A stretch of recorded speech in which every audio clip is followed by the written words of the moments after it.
তো ফাইনালি আমরা এসে গেছি বিশাখাপট্টনম স্টেশন। আমাদের অনেক দিনে প্ল্যান করে রাখা একটা ট্যুর। তো নেক্সট দিনই আমরা পৌঁছে গেছিলাম ভিমলি বিচে।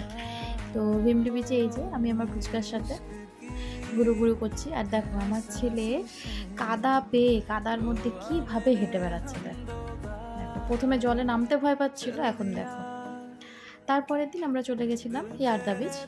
তো ভিমলি বিচের থেকে আমার ইয়ারদা বিচটা বেশি ভালো লেগেছে।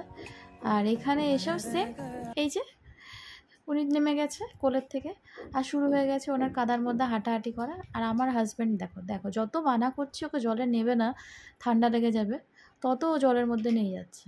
আর প্রথম প্রথম আমার ছেলে ভয় পাচ্ছিল জলের আওয়াজে, এখন ওর ভয় ডর সব চলে গেছে, এখন জল থেকে উঠতেই চাইছে না। জল দেখে যেন ওর মজা, জলের আওয়াজেও এত খুশি হচ্ছে, মানে হেসে গড়াগড়ি খাচ্ছিল জলের আওয়াজে। আর তেমনি হচ্ছে আমার হাজব্যান্ড, ওর সাথে সাথে ও যেন বাচ্চা হয়ে গেছে। দেখো কীভাবে কাদাগুলোর মধ্যে হাঁটছে, দেখো আসলে নরম নরম কাদা তো মজা পাচ্ছে ওখানে জুতো ছাড়া হাঁটতে। দেখো দেখো, আর সবে মাত্র হাঁটা শিখেছে, মানে বেশি দিন না, 1 সপ্তাহ মাত্র হাঁটা শিখেছে। আর উনি দেখো আমার বাবু মশাই হেঁটে বেড়াচ্ছে ওখানে কাদার মধ্যে, এই দেখো। আর এই যে আমার বোনও গেছিলো আমাদের সাথে ঘুরতে। তো আমার বোন হাতে পায়ে শুধু বড়, কিন্তু বুদ্ধিতে এই দেখো, দেখতেই পেলে তো, বুদ্ধিতে এখনও ওরকমই থেকে গেছে, ছোট্ট বাচ্চা।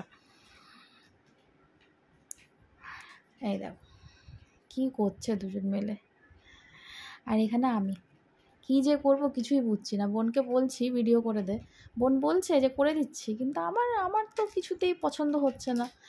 কী যে করব কিছু বুঝতে পারছি না, একবার এদিক দেখছি একবার ওদিক দেখছি, কার যে অপেক্ষা করছি ওখানে ভগবান জানে। দেখো কিছুই বুঝতে পারছি না, ভিডিও করার জন্য শুধু ঘুরে বেড়াচ্ছি এদিক ওদিক। এই দেখো হাঁটছি দেখো কেমন করে। নেক্সট আমরা সন্ধ্যাবেলা গেছিলাম আরকে বিচে ঘুরতে। তো আরকে বিচে সেরকম খুব একটা মানে বিচ লাইফ বলা যায় না, সেরকম ক্রাউড নেই, ব্যাস অল্প স্বল্প লোক, কিন্তু সমুদ্রের ঠান্ডা হাওয়াটা খুব এনজয় করছিলাম, বেশ ভালোই লাগছিলো, অত গ্যাদারিং নেই। তো যাই হোক, এরকম আরও ভিডিও দেখার জন্য চ্যানেলটা সাবস্ক্রাইব করে দিও।